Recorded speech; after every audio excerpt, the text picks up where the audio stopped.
Welcome back, everyone, to our 8th installment of the 12 Rules for Life series. Of course, we're continuing with our review of Dr. Jordan B. Peterson's 12 Rules for Life, An Antidote to Chaos. Moving on to chapter or Rule 8, which is tell the truth or at least don't lie. This is by far, hands down, my favorite chapter of the book, Rule 8 here. I got 12 Rules for Life and started reading the book at a time in my life where self-improvement really started becoming a big thing in my life. And this is good to give a little bit of background to my channel as well. It's the basis for my channel is self-improvement and all things self-improvement.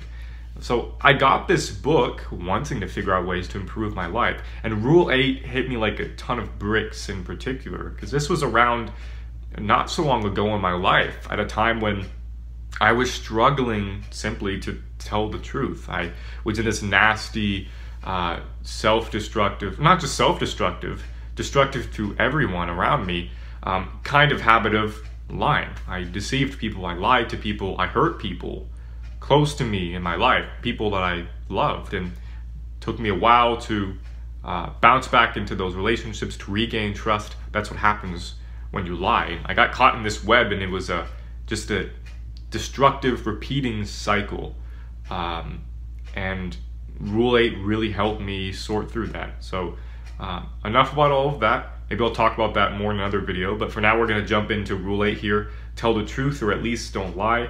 And like I usually do, I'm going to start with how Jordan starts the chapter. And he starts with a story, and he tells a lot of stories in this chapter.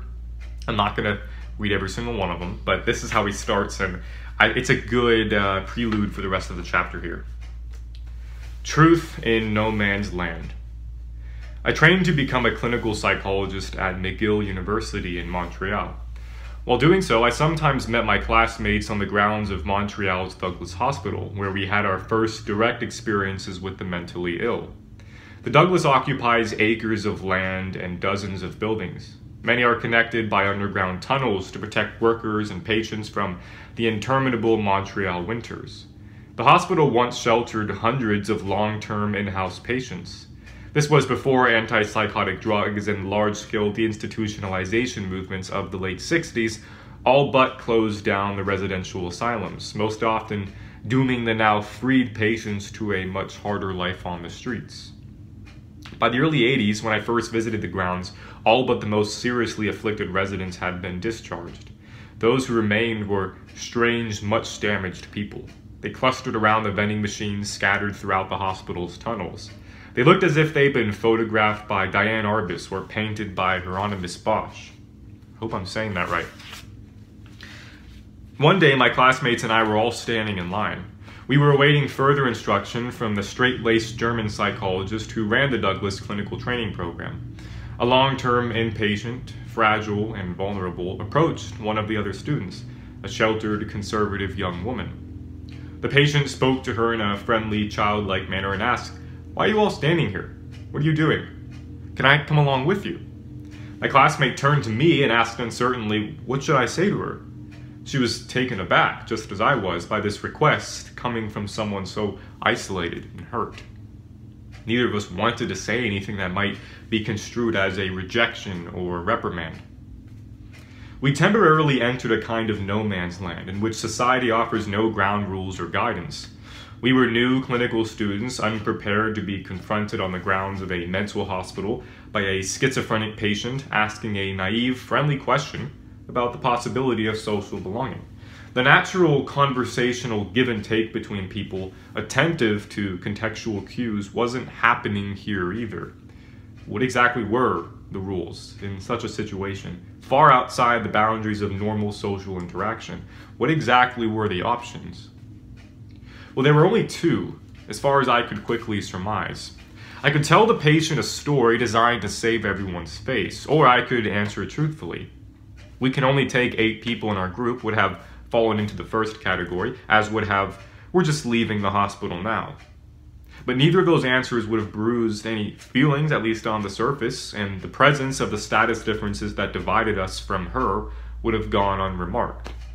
But neither answer would have been exactly true, so I didn't offer either. I told the patient as simply and directly as I could that we were new students training to be psychologists and that she couldn't join us for that reason. The answer highlighted the distinction between her situation and ours, making the gap between us greater and more evident. The answer was harsher than a well-crafted white lie, but I already had an inkling that untruth, however well-meant, can produce unintended consequences. She looked crestfallen and hurt, but only for a moment. Then she understood, and it was all right. That was just how it was. A great way to start the chapter, I think. It's a crazy situation. You know, you're in this hospital, you're waiting for further instructions from your teacher who's showing you on the hospital, and this older schizophrenic patient approaches you with a question like that. And that's just the first uncomfortable situation in this chapter of many that Jordan talks about. You know, these stories. He tells one later here, and again, I'm not going to read all of them, but he tells one here about how he was dealing with a client of his, since Jordan was a therapist for 25 years, I believe. He was dealing with a client here who's is a very paranoid, I don't think a paranoid schizophrenic, but at the very least, a very paranoid person. And Jordan talks about how he had to be very careful during the conversations, during the therapy sessions with this person, and to tell the truth and to not show any signs of mocking him or making fun of him or telling any white lies, because as Jordan says here, paranoid people are very attentive to social cues.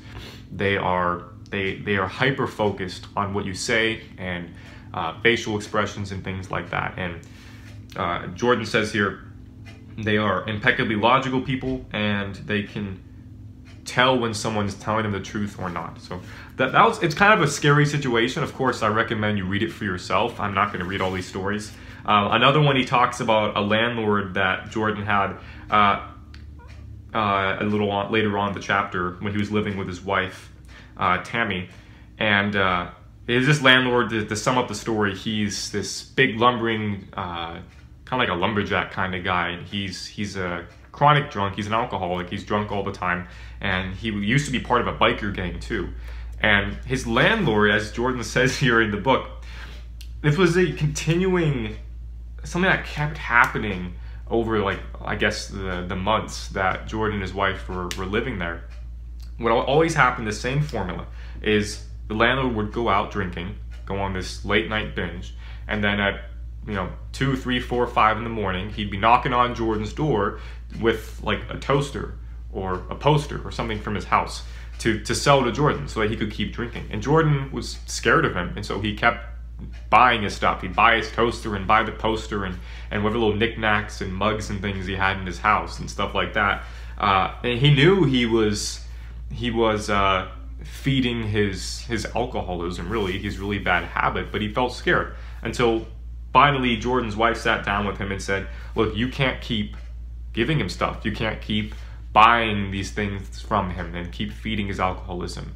And she told him, it's scaring me too. So Jordan finally realized he has to put his foot down and tell him. So the next time, it's like, sure enough, it was that next morning, like 2, 3, 4 in the morning, his landlord comes, he's drunk, he's got whatever in his hand for Jordan, and Jordan says, I'm not taking it. I'm not going to feed your alcoholism anymore. I'm not going to do it. I'm not buying this from you. This has to stop, and you're also scaring my wife. So this all has to come to an end right now. I'm not buying anything else for you. And he says here, if I can find this here in the book, he says, he glared seriously at me without speaking for about 15 seconds, and that was plenty long enough. He was watching, I knew, for any micro expression revealing sarcasm, deceit, contempt, or self-congratulation. But I'd thought it through carefully, and I'd only said things I truly meant. I'd chosen my words carefully, traversing a treacherous swamp, feeling out a partially submerged stone path.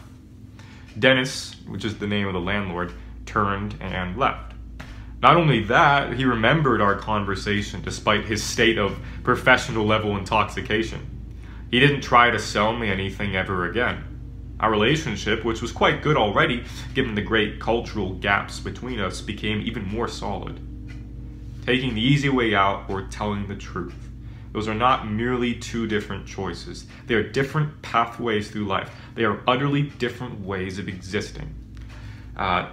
Just crazy stories. Every single one is crazy. He's dealing with a schizophrenic patient, asking them, just very innocent, naive, simple questions, to dealing with paranoid clients of his. They're super attentive and hyper-focused on social cues and can tell when you're lying to them, to drunk landlords who, if you're messing with this guy, he's going to knock you out, and you're going to hit the floor. And he talks about how it's scary, these situations are uncomfortable, but it's better than the alternative of lying.